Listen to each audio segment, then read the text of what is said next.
Yo guys, welcome to the Culture Capture podcast. I go by the name of Tito if you don't know me by now. If you're new to the show, thank you for paying interest. If you've been out here, thank you for supporting the boy, man. And you know when we're out here, it's not the normal one.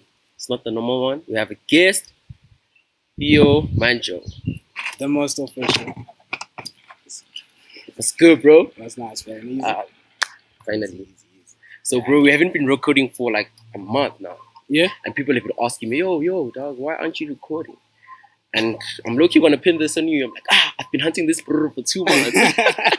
Yeah, no, it's been hectic. Like, bro, man. Yes, I've been unavailable and it's my fault. I'm so sorry about that. Yeah, it's cool. I'm happy you finally here, dog. You're the voice of the new wave, actually. Yeah. So a lot of people probably know you, but from my side of things, they don't know you, and which is a great platform to have you on the show, man. Welcome to the show again. Thank you very much. First things first, bro. Who's Theo Manjo? Theo Manjo is a multi-skilled creative. Yeah. I've been involved in the music industry for a while now. Yeah. I do production. I do content creation. I'm just a whole-round creative. Yeah. Why aren't you a rapper, bro? Well, funny thing is, I wanted to go into that space. So I started off as a dancer. Real talk. Dancer, yeah. Started off, I think, in grade 3. Yeah. Started off with dancing. Then I wanted to pursue my career in DJing, in radio DJing, but it never brutalized. So I was discouraged a bit, And then I was like, maybe I should do music because my heart has always been there. Yeah. Had a couple of studio sessions. My heart wasn't there. I realized my heart wasn't there. I won't lie. My heart wasn't there. But did you record a joint though? Yeah, I did. How many you have? 3 joints. Where they at, dog? You never hear them. Never hear them. But like, yeah. Real talk. I think I did that in my matric year. Yeah. Matric year, I did that with those guys. And Which guys are those? The guys are it's one of the guys at school, dude. Oh, so they're still underground coming up. And I was like, fuck, I can't do this. And I need to be behind the scenes because so many people needed so much help. Yeah. And I'm like, you know what? I'm gonna study PR. I studied PR. Yeah. Moving forward, I did my years, finished in record time, and I was like, let me push these guys. Let me start seeing what the PR can do. And a lot of these artists that came out didn't have the PR. True. They didn't have it. They just had the internet, which played a part. So I was just part of that. I'm like, okay, let's just push the music out, push the music to the people, push the music to the radio stations because I already had the radio plugs from my hustle back in high school. It was crazy. Yeah. Where did you go? Where did you attend high school? Ferndale High. I don't know if you know that one. Sounds familiar. Is it in the High. south? No, here in the north. Alright. Yeah. And then I studied at Boston after did my PR. Boston? Degree. Yeah. Dog, aren't you from UJ? Nah. I was meant to go there, but the courses there were out of reach, bro. So I went to Boston. You lie, bro. My whole time I thought you were from UJ, dog. I'm like, yeah, you from Bunton, out here doing PR, out here getting these handles too.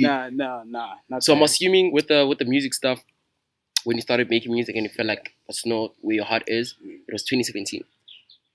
Yeah, because I had just stopped dancing. And I was like, all right, guys, I've been dancing for like 12 years now of some sort. And I don't want to do it anymore. And I was like, you know what? I want to go into the industry, music industry. I was just so fascinated about that. Yeah. And then I did a couple of joints. Then I was like, you know what? This is not for me. I deserve to be behind the scenes. Also, for me, a person like me, I'm kind of shy. So... Come on. So I was like, maybe the limelight is not for me. But also, it doesn't make sense because I wanted to be a presenter. And I had the doors too. Did a couple of auditions. But then it wasn't going the direction I was wanting it to go. But you also know, dog, in the streets, you also known as the new age school. So you could have went on with the presenting shit. Yeah. Because everyone fucks with you, bro. I mean, like, it was tough because I started the new wave stuff, like being behind the scenes of that in 2017. Yeah. I really wanted to be the voice of it because I was introduced to Zeus Omega from Kreative Korner, and he's the one who planted the seed. He's like, yo, bro, you've got the knowledge of this shit, just push it. And then I did it. Some didn't appreciate it, some did. It just led to a point where I did it for a couple of years, and I'm like, I need to grow as an individual. And when you started on SoundCloud, right? Yeah. My chat with SoundCloud, bro, it's I low-key don't fuck with SoundCloud. I started there because I feel like it's hard to reach artists, bro. You know, I feel like they've made too many softwares to be accessible. And if you're on SoundCloud, Yes. I'm also thinking, oh, dog, I can't stream it offline. Thing is, SoundCloud was actually kind of huge in 2017. Facts. 2016, 2017, Facts. 2015, actually. Facts. It played a huge part. I appreciate it, bro. Played a huge role. That's how I got access to most of these guys. And then we kept in comms. Most of these guys I never met until like a year later. Funny thing is that, and we created a bond since then. But now I really don't like what you said. I don't like SoundCloud now because it feels like you're not developing as an artist. Facts. And it's also like it's fading away now. You know? It is. I asked this Biggie Fresh. Well, shooting. I was like, yo, dude, why are you still dropping on SoundCloud? Because now you're on iTunes and shit. Yeah. Why are you still dropping? It's like, it's for the hardcore fans. And to me, it doesn't make sense, bro. Like, why are niggas on? It deflects as you don't have consistency to the new fans. You know what I mean? Because they want to search you. When they search you, they go to Spotify, they go to Apple Music, exactly, YouTube Music, whatever that is. Now, if you go and drop most of your stuff on SoundCloud, and you don't, most people they drop on SoundCloud, but they don't drop on all the platforms. So where are you in your career? That's the big problem I've had with a lot of people. Shit, I can't stop working. Fuck. Oh man. Damn, bro. But anyway, so my chat is, since you started like pushing those guys, did you like somehow end up being their manager and shit? Yeah. So actually, I think was it a year and a half later? Yeah. I ventured into management under Cutthroat, but we're using Savannah. So Savannah management under Cutthroat. So I was with Gator, Shippy Wang, and those Lynch Party who are now called Internet Girl. So we were managing them for like a year. It was a great experience, you know. There's exposure as well, and like I was growing into the role. Yeah. I ended up leaving them.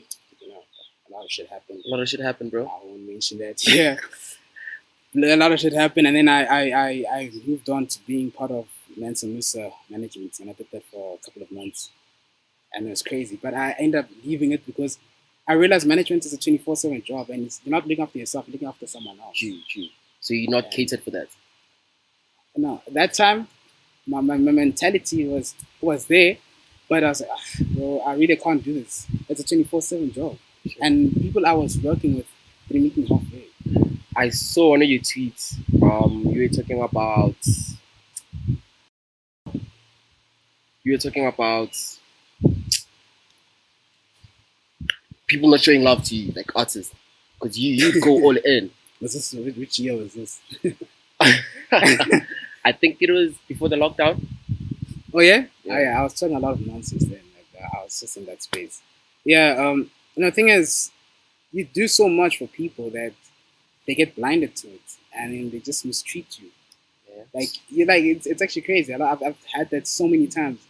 Like I didn't have to do this, and I didn't want anything in return, but at least show the appreciation. You understand? And most of them just like, yo, it's been crazy. I've got so many artists that we don't get along with right now. I don't know who's at fault, bro, because we don't communicate. I actually reach out to someone like, yo, we're grown up. Let's sort this out, you know? And we just get left on red. Shit. It's crazy. Shit. But then again, bro, I feel like, wait, didn't you work for Kreative Korner somehow? Nah, I think a lot of people think I work at Kreative Korner. Yeah, a lot of people think. No, the thing is, so I was really close to Zeus Omega in 2017, 2018. He was kind of like grooming me in 2017. Kreative Korner came about in 2018. Yeah. I never really worked with them. I was just really affiliated, but I never really worked with them. I was never thought of that. It was just a thing of we help each other the way we can, and that's what it is. Never really worked for the company. I thought you were there. I thought you were part of the movement when it started. I was there. I saw it. I witnessed it happen, and I was like, sure, this is happening. Because it started off at the Brom thing at Ricky's pop-up store. Ricky's Cotton Club. Yes. Cotton Club. Yes. That's when they had started the movement. They're like, yo, we're pushing this now. And I was witnessing it. I was like, okay, this is happening. And a year later, they became this whole entity and a household name. Dude, It's crazy. dude, shout out to the The gym. thing is, we do the same thing. Like we used to like put on people. I don't like using the word put on. Just helping get people exposure. So we did the same thing. So most people thought I was Creative Korner, and that's how it ended up leading to it. Yeah, bro. And I see them now. They out here. Eh? They're out here. So, bro, wouldn't you have like a recording label? No, I wasn't. Don't you plan on having one? I do. Like I won't lie, I do. I'm really involved in the. I'm musically and visually inclined. Yeah. So like these things don't come with difficulty to me. So the thing I've always wanted it, just have a record label. But also record labels in SA is really like tarnished now because the reputation they all have by sabotaging artists and stuff.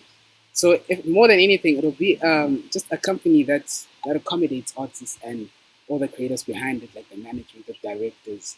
I want to move from music to more of visual as well. So just put the two together and have a whole entity of a household and just work towards that. Alright. So now let's backtrack for a second, bro. So how did you start working for Slikouronlife? Funny thing is, it's been a year and a half now. Yeah. So I met Slicker in 2011. Yeah, I went to his concert. Yeah, I think you have a picture with him, right? Yeah. You posted that, yeah. Yeah, I think you saw it. I went Yeah. to a concert then. We didn't know each other, but I met him there because my sister was a huge fan of Squatter Camp. I was about to ask you your sister, but Yeah. Huge fan of Squatter Camp. So I was like, all right, she tagged me along. And I was like, young then, bro. You could saw on the picture. Yeah, I saw. I was like, young, bro. So yeah, I met him there. And then years later in 2018, he called me and a couple of guys like the Big Hash. Because I was really working closely with the Big Hash at that time, 2017, 2018. So he called the whole guys and Zeus Omega and we met at his office in 2018. That's when he got to know me because we were just having a hangout and just getting to know each other as the new wave with the old generation. He wanted to get inclined with that.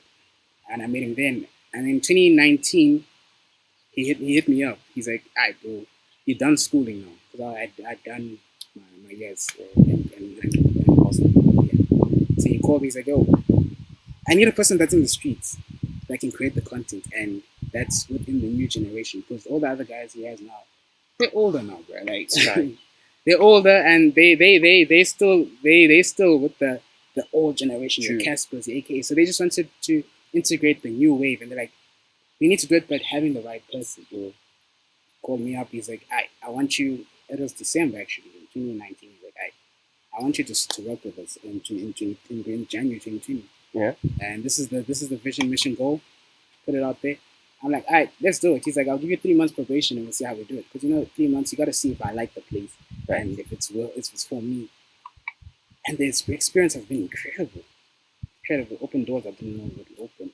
And I've been there for almost 2 years now. But it's crazy. It's a full circle moment, actually. True story. I saw you the head of content. Yeah, so eventually, I started off as an intern for 3 months. Got promoted to content. Yes. Then I got promoted to socials because I'm really like within the streets. Yeah. And then a couple of months later, I got promoted to content lead and social head. So shit, I run the shit now. I'm in full control. I'm in full control right now. Damn, bro! Shout outs to you. It's man. crazy. It's a full circle moment. Dang, and I saw you. When was this Thursday? You were at Skanda Oh yes. album launch, listening session actually. Yeah. It was great. It was incredible. It was a signing actually. Signing. They were signing to Universal, but they're also giving us an album listening session. Just before it drops. So yeah, the guys have signed to Universal.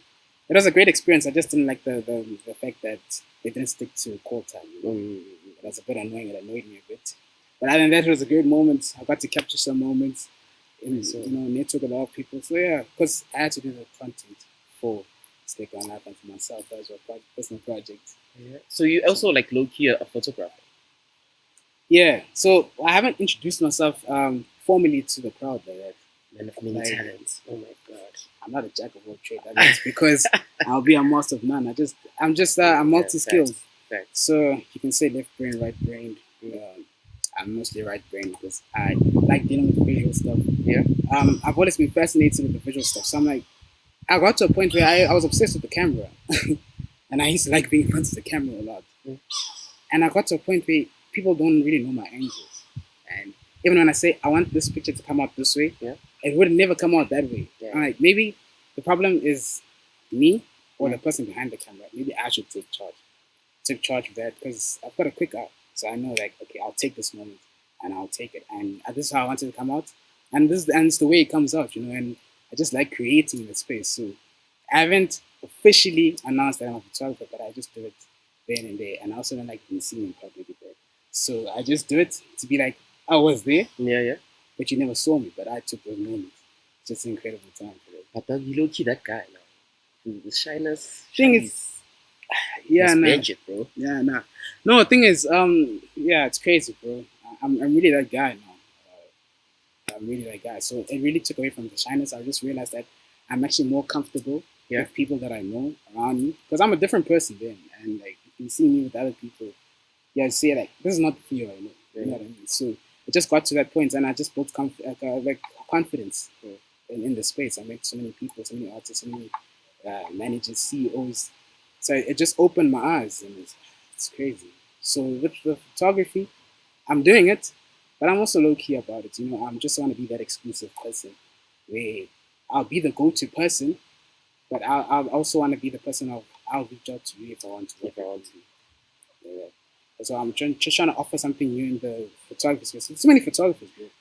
So many photographers. They do the same thing, same style. Some of them are incredible.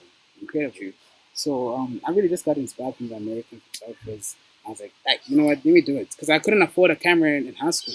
And I had a friend that had a camera. And I was like, let me use it. I used to like playing around with it, just playing around. I'm like, damn, bro, I need to get a camera. But that never really came to life because, dog, I don't know what is happening in my life then. When I got a camera, I'm like, this is my chance. I picked up a camera from my dad.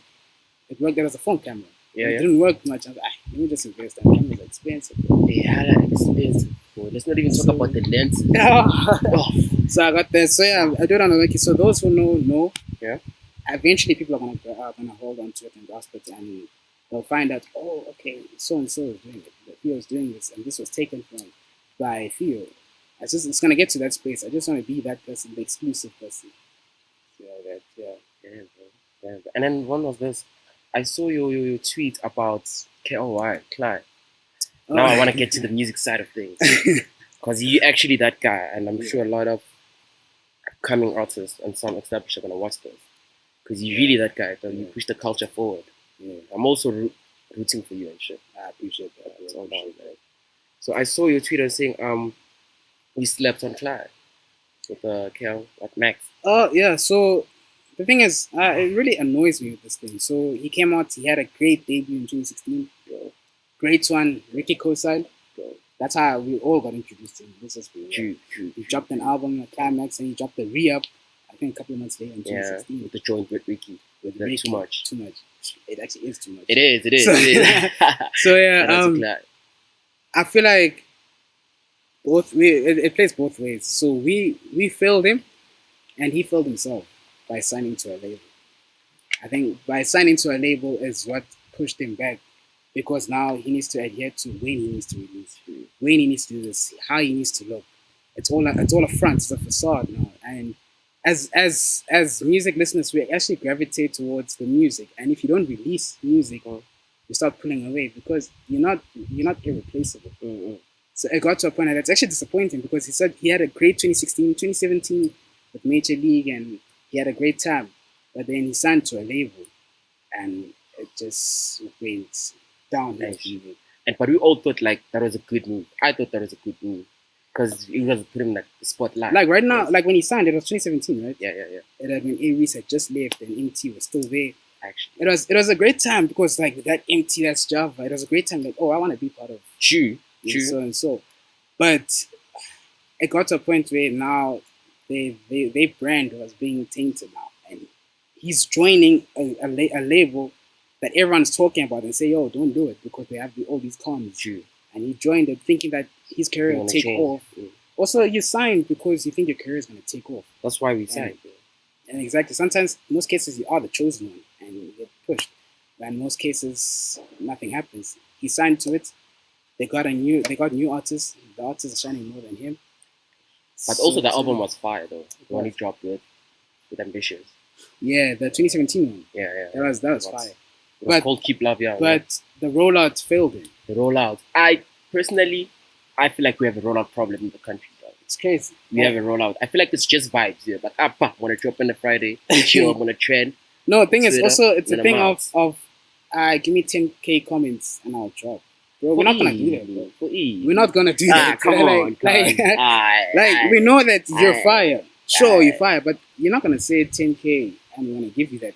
You're gonna spend like a couple of weeks waiting for that, and then eventually you just get discouraged. Like, bro, I'm not interested anymore. I've had so many artists like that, because when 10k comes, they don't release. They keep quiet. And also, I feel like there's a communication problem with the artists in the industry. They don't communicate to their fans. Like, guys, I really can't release this due to this and this. But they just keep quiet and just, delete all their pictures on Instagram, go quiet on socials, and now you just need to figure it out, like what's happening. Yeah. And with the rollout, I feel like the best person that's done the rollouts well is by Lonster. I don't know if you listen to by Lonster. Yeah. And 25k, where he released weekly and visuals there and there before the album dropped out. But thing is, with us, our memory span is actually kind of crazy, because we only listen to the stuff that's in now, and then months later after the album has been released, we forget about it. Yeah, it's chai. Like MT's Logan. That's an example of a great album. No rollouts. It's so forgettable. Like right now when you say MT released this year, I actually forget. I'm like, did he release? And you see Did you also check out For the Gifts Rollout? I think he had one of the best. Yeah. So, but also there's pros and cons for those type of rollouts, because sometimes too much content is being consumed in a short space of time, and in some cases it works on behalf of the artists, but it's crazy. The thing is, with artists, they roll out the album, they release it, and then that it ends there. They don't continue pushing it and be like, okay, this single of the album is now going to be released. Here's the music video. I think there should be like more of a communication between, like you said, between the fans and the artists, in order to understand. And also, it's really not about signing anyway, because you can get anyone and be like, yo, please do my visuals. True. Please, you can a short content pieces that you can put out and be like, this is a rollout, for this album, for this song. Even just now, the thing is, we have a thing of we roll out, the album drops, then we're quiet. So we expect the fans to push it. We got the guns back, bro. Got the guns back. Yeah, sir. Oh man, that's a real problem. So like, if we take an international act, we say Drake said he was gonna release a couple of months. He's Drake, so obviously it'll click. So he released an album. The rollout continued after the due. These two videos continued with the pushes, the media coverage. It's just so continuous. Even now, he just released a music video. With us, it's a thing of we can drop an album and not even drop visuals, or drop visuals once in a while. I know it's expensive, but it's a thing of like making memes of it. But now, don't you think this also comes in the terms of like having a team? You know, when you have a team, dog, you must start with that. I have a friend that's gonna. The thing is, like, it's not really about a team. It's really about who you know. I can have a person be like, yo, I need behind the scenes shots, or I need visuals for this. I'll do it because of a relationship we have. It's all about a relationship thing. And be like, hey, okay, because we go this way, let's shoot this, let's do this, let's do that. You don't really need a team. Eventually, it'll form a team itself. It will come full circle. But you really don't need to force it. It's just a thing of how you're gonna push your content out, and it also shows that your lack of determination towards it. Okay, but I agree to disagree on that one. You can disagree. What's your my take is, I am rooting for the concept of a team, because somehow me coming to you, I'm like, yo, I need to know you first. And that's what I say. It's all about a relationship. Some stuff now you can even charge me like, yo, here's my fee, dog. And while if I have a team, that's full circle. It's a full circle thing, but a team will only develop afterwards, because you will have created this relationship thing. And be like, hey, Morale from Morale, hey bro, I need a video. Here's this amount I have. let's do something. You're building a relationship, and you'd be like, all right, okay, you know, your music is taking off. This is taking off. Let's do something. Like, well, let's help each other. It's a helping hand thing. And it will come full circle and be like, all right, bro, I'll handle your visuals. Yeah. You just be consistent. Drop the music. Drop this. It'll all come in full circle because there's more to an artist than just a manager, DJ, and a director. And I also have a problem with managers. Dog. Now managers want to be famous, bro. That's my other chat. I actually had that beginning of the year. I mentioned, I'm like, the managers want to be in the limelight and want to be the artists too. And the managers came after me, man. Like, I could name them, but I wouldn't name them. Not that person. They came after me. Most of them unfollowed me. You know, that's the thing of unfollowed me. Yeah. Unfollowed me like, yo, you shut up. And I'm like, well, I'm from that space. I was a manager too. I'm speaking from experience. True. But I wasn't in the limelight. I was always about pushing the artist. So now it's a thing of I want to be seen that I'm pushing this person. So when this person makes it, and be like, I was part of the journey. Well, it's kind of self-centered and it's kind of selfish. It means that you're not really into the space, but you're into the space to make it. At this point, I just have a problem with a lot of like upcoming rappers and managers. Like, people in general are just somehow messed up. No, with artists, I have a problem with them because now it's a thing of they get real disrespectful on the socials, and then they come to me and expect help from me because I'm working with all sorts of brands, Slikouronlife, and they want this sort of help. Yeah. And I really just, sometimes I don't hold a grudge, but sometimes I let it be. So you can realize and sit back and be like, damn, I actually did this, so I deserve to be treated this way. True. And I know that it's frustrating to see people you come up with blow up and you're still in the same position. It's disappointing, and it's discouraging. But you've got yourself to blame at the end of the day. Yeah, man. Also, speaking of like people coming at you with something like, yo, dog, you're not pushing our shit and stuff. Low key, there's a rapper that said you're a gatekeeper. I'm not gonna name drop. Upcoming, mainstream? Upcoming. He had a fire joint with Ricky. You know when Ricky co-signs with the joint, it's fire.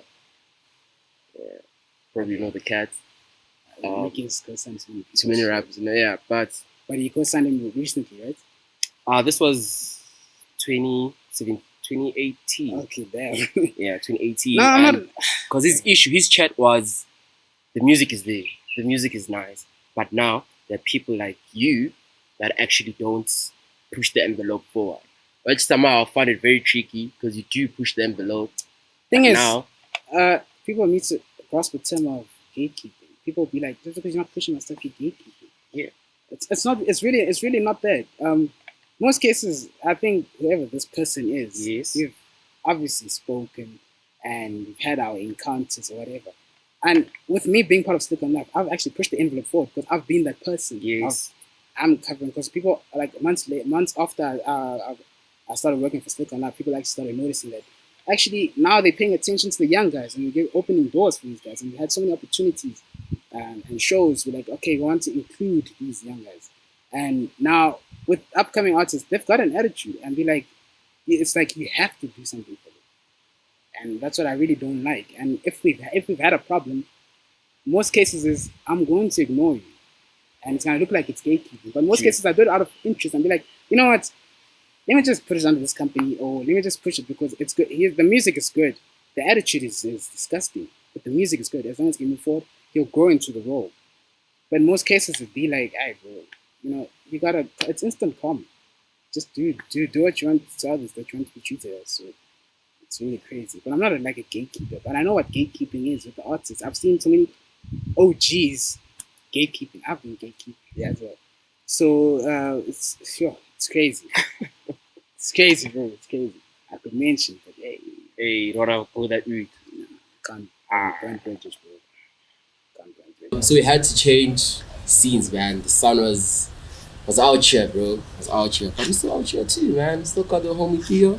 Yeah, you know the vibes. You know the vibes. So I was still saying, bro, that you're a good guy. In the senses of that, you're supposed to use like your work, not your personal, for people. But cause you're there for the culture. You're pushing it for the culture. So you'd be like, I feel like I've had so many people tell me that like I'm a good guy. Like the good guy needs to end it sometimes. You know what I mean? Hey man. This Omega actually mentioned to me that like last year he's like the good guy needs. Shout out to him. You know. And I was like, maybe because I do it for the culture. I'm like, it's always for the culture. But then it just opened my eyes and be like, damn, this good guy thing won't take you in you. It wouldn't take you in you. There's also Willis and his bras. Yeah. His bras, bro. Yeah.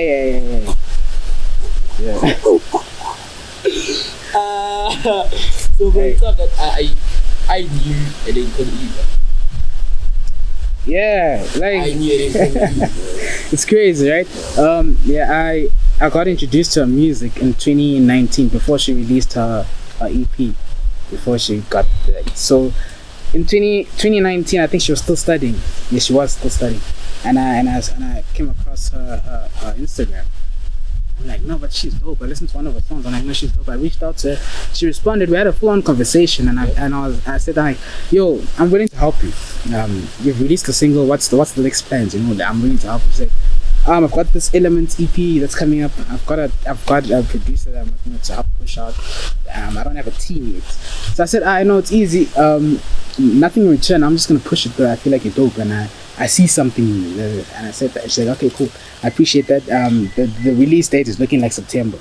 September came. I just did a follow up. And she's like, yeah, it's coming out end of September. And then it came out like I was pushing it to people, like how I did it, the big hash and stuff. I was like, guys, you need to listen to this person. And then eventually people caught on because I feel like the producers she worked with already had the internet cloud. Yeah. It caught on, and she had a fruitful December of 2019. Yeah. And then people caught out, and then today she is what she is today.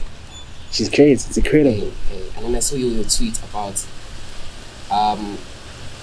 people were comparing her to Shkreli. Yeah. And you were like, sometimes if you follow your purpose and take it further, this is what happens. Yes. A lot of people like, I remember that tweet because she kind of came out. She was from Idols. Yes. She never made it to the top 1, but she was in like top 10. She got the co-sign from Sketchy Bongo in 2015, 2016. Then she was a big deal in 2016. 2017 she released her debut album. Then she was the talk of the town. Yeah. Then she went on a hiatus. Apparently they say because health or whatever. That's understandable. Yeah, sure. But it became 1 year, then it became 2 years, it became 3 years. And people end up forgetting. And Elaine popped up. And now they were trying to compare. I'm like, you know what? Maybe some journeys are different. Yeah. She kind of as big as she is right now. Yes. Elaine's purpose was to go global. Anyway, at any point in time, even she had to start like last year, she was going to get the mainstream international success at a point. So I was really talking about that. I'm like, also it played a part in the hiatus that paused Shikana's career a bit. It played a part. Let's just be real. You can't disappear for 3-4 years and come back speaking. People are gonna love you and gravitate towards you the same way like they do it your adults, and no, it won't happen that way. Exactly. It's crazy. That's how I feel about your boy Big Hash. I really love Big Hash so much, bro. I'm a huge fan. And actually I actually tweeted about it. I don't know if you saw the tweet. Earlier this year. I tweeted about him, like, they're like, what paused his success? Yeah. And I was like, I had believed in this guy in 2017, and I remember I was speaking to him. He's like, bro, I dropped out. I need to push this music. That's the only thing I have left. And we did it. We pushed him. Myself and Zeus pushed him. He got the co-sign from the Rollout studio guys, Jay Molly, and then 2019 was fruitful for him. 2018, 2019, and then it just paused. And I realized that maybe the label was the issue, and it just stopped his career, because there was a point where he had announced his drops, but won't release them until it got to a point like this. So now it really like pushed him back. Yeah, so it really like pushed him back a bit. But his talent is crazy. He still got the fan base. So it's a thing of him being consistent and just pushing on. Still has the fan base. Still has it. He still has the fan base. Not people have left him. Yesterday, though. He dropped the joint. Thursday, no? Yeah. Yeah, and Hey man, it's a fire joint. Yes. Real talk. He's got the fan base on Instagram. The Instagram fan base is still there. Yeah. He's got the fan base there. But I don't know about the streams. I haven't checked the streams, how it reflects on how he started and how I right now. But it's a learning curve. So it's a starting point now. So it's like he's being reintroduced to the game. It's a hard task. It's crazy, man. That's a hard task. It's crazy. And then I think, what's your chat, bro, about thinking? I've been meaning to ask you this question. What's your chat with A-reece, though? I care about. You only cat I have that fight for that blue. I'm like, that's it. A-reece. I'm telling you that nigga, bro. Like bro, I'm a huge fan. I won't lie. I'm a huge fan. Also, I feel like this is sway away from me a bit. I feel like a lot of artists feel like they're him. Fact. They feel like, you know, I don't need to be on socials. I don't need to interact with my fans. I can go quiet for years and drop and still like me. That's not the case. Big Cash is one of them. He didn't release for a year. Released single. I don't know how it's doing. Probably people are picking up now. But A-reece could drop a single after a year, and it'll still be a huge topic. But I'm like with A-reece, I don't even know what to say about him. Like, what question you want? Like, I think the chat with him as moving the way he's moving. I fucked with how he's moving, even though it's low key. It irritates me. It really irritates me sometimes. But I like the mistake about him. And like he's so like exclusive. He's not available anyway. But also it actually irritates me because a lot of guys that came after him are now doing super well. You've got your Blackie suppressing him with streams, with plays, with followers. So it's really and I get that people are different and he's probably like very, you know, to himself. Yeah. But and I think it's also of a team. He likes a thing of having a team. I thought Tuli was pushing it. Yeah, well, she was doing a great job getting him gigs. He was getting gigs. I think the contract ended with those two. Yeah, I think because he's got a new booking email. Yeah. So with the new management. He's still like. What's your favorite album? From Me to You and Only You, 2017. Yeah. Yeah, for sure. And I saw your tweet saying, you know, there's a system to having a hit in South Africa, and you're saying people are not following on that. Like a lot of people say he doesn't have a hit compared to your Play Keys and your names. I don't like name dropping, but people put that emphasis on hit. Like a lot of people say he's last had a hit in what 20 Paradise. Yes, they said it was a hit. That was it. But if we look at the streaming numbers, the year he became independent, Meanwhile and Honey Tree is his biggest song.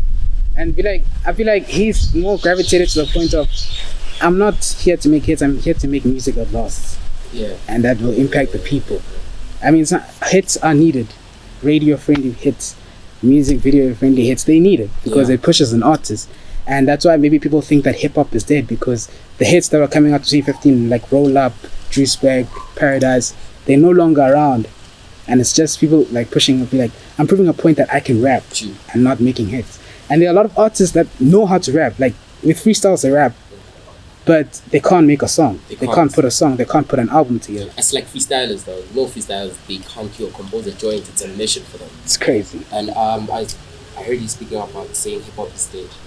What's your opinion on the state of South African hip hop right now? I don't think it's necessarily dead. It's just that it's been when a new wave comes in, people gravitate towards that, and like it makes like the new genre that came in, it makes the nation happy. This is real. It makes the nation happy, and also it's a thing of hip hop was hip hop before Nasty C and them came. When they came, the wave was on them because it was a new wave. And then the new guys came in, and Frank Casino and them, that was a new wave. So each time a new wave comes, we gravitate towards that, and we just want to see what they can bring to the table. And we sometimes neglect what happened, like in the past. And that's the same thing that's happening with hip hop right now. Hip hop, it's seen as it's dead because artists are jumping ship. I was about to ask you that, like, yo, what's your chat with niggas going to the other way now? I'm not against that, bro. Like, it's rough in South, bro. You need the coins, and the most booked artists in 2021 are piano artists. Facts. And if you're a hip hop artist, it's only the DJs that are recently getting booked. So I mean, it makes business sense, financial sense, to be like, I'm versatile. Let me try this. Or sometimes it's even a thing of implementing those sounds into hip hop and reintroducing it.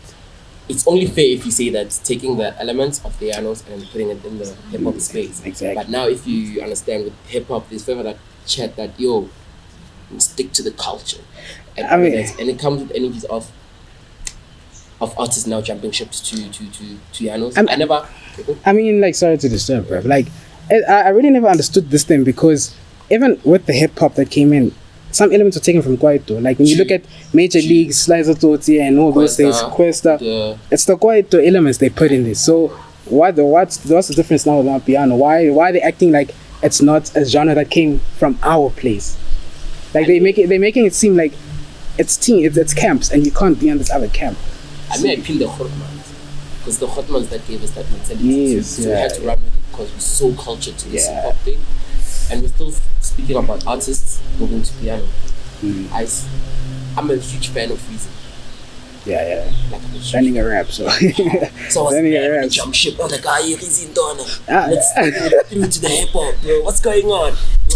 No, like with me, I wasn't really mad, because like the music he was releasing as a hip hop artist right now wasn't really like connecting with me compared to the 2015 one and then earlier one, 2013, where he was really rapping and he had those other hits of Ginger Trill and he never misses with Ginger. Yeah, so like when he jumped ship and changed stage name, I'm like, you know what? It's gonna do well for him, because now it means more bookings. Facts. More. I saw that tweet about him, like, he's getting like 3 gigs in a night. And if he was a hip hop artist right now, he'll probably get once in a while. He's gonna wait for Back to the City. You see, that's when a lot of cats get booked. Actually, that's hip hop. That's hip hop. But now I saw him at Zone 6. I'm like, you know what? I'm happy for you, bro. Yeah, he's getting the coins and all of that. Yeah. So it's quite cool for him to jump trips. I mean, he's getting the coins, you know. In the end. So what's your chat with now artists, like writing for other artists now? Look, so there's. I feel like, so it's as a norm. So it's not a norm in South Africa. Like in the States, it's a different story. Like you get publishing writers, and they're not too shy to say like, I wrote for so and so, and because they share the coins and not. But here it's seen like, if you have writers, you can't make music. That of thing. Reason writes for a lot of artists. I could name them, but I think you already know them. You already know them. You already know them. If you know, you know. So it's a thing of, I think we're really behind. There's a mentality of South Africans. We're really behind at the music, and be like, yo, you can't write music. You get writers, which means you really can't make music, and you're not supposed to be in the space. Whereas it's accepted all over the world. It's crazy. I personally still feel like our industry is small somehow. Like, okay, it's a bit old, but there's no progress to it to an extent, because ghostwriting should be like a normal thing right now. It should be a normal thing. We shouldn't be having conversation like, yo, someone wrote your bars for you and all of that. I mean, in other countries, they even credited so and so, written by so and so, so and so. One song can be written by 5 people. I hear him dance. It's a mission. Bro. It's a mission. It's a mission. Plus, there's also egos flying around. That's another chance. Yeah. It's also a thing. I made you this big song, and now these chats start coming about, royalties coming. Also, we have a thing of not paying the people that are involved in the making of the music, the credits. There's so many people fighting. I don't have publishing credits. I don't have publishing royalties from so and so, streaming royalties. It's a mission, and it's the mentality we have as also with labels. Labels have planted this to artists. We're like, we take 80% of the cut of what you're doing, and it's a real thing. It's crazy. Bro, we have to wrap it up real quick. Yeah. 2 questions. Easy. And we out. Favorite artist this year and favorite album. Okay. Do I have to be restricted to one favorite album? Can I give you top 3? I bet. Top 3 albums for locally. It's Logan MT. MT. Today's Tragedy by A-reece. And course, yeah, too much. Pele Machiavelli, 25K. 25 block. Yeah, and Came through. crazy. Favorite artist of the year? Of course, A-reece is number one. So give me 2 more. Obvious, come on. Come on. Top 3, okay. Damn, it's gonna seem biased a bit, but you know. I know the pressure. Blackie, Of course. definitely Blackie. And 25K. 25K, Blackie, A-reece. Alright, Got you. one quick advice for young upcoming artists. Yo, man, the industry doesn't owe you anything, man. Like, it's a real thing. Go in with the mentality of you being the better self of who you were the previous day and just keep pushing towards your dream. Damn. That's it. Oh shit, have you seen the nominees for South African? Yeah, Why you not? I saw it. It was a bit dizzy. Some categories are a bit dizzy, but it's actually impressive that some, it's the international category is tricky. It's tricky. Artists of the decade, I feel like they never really grasped the concept of decade. Decade, no? They had artists from 2016, and a decade would be from 2010, 2011. So, bro, like with the awards thing, you know, it's all system based. So we can vote and be like, I want this person to win, but we On don't a have the decade, I last was say. hoping to get like the OGs, bro. Exactly. It's only fair. And I feel like the most deserving is KO, but it's KO, but come on, It's been carrying us, bro. he's been carrying us, It's been carrying us, bro. been reinventing himself. Yeah, Z. So he's most And it's deserving. still out here, dog. It's still out here. It's crazy. That's it, bro. Thank you so much for coming to the Alright, show. thank you for I got the having me, name bro. of Tito. Theo Manager, the most official. Ish, most official. Yeah. Come on. Give it to the homie, man. You gotta give it to the homie. Thank you guys for tuning in. Alright, easy. Thanks for having me, bro. Easy. Done. Kuluva, do your thing, B. Easy. Sibonge. Probably gonna drop this Thursday.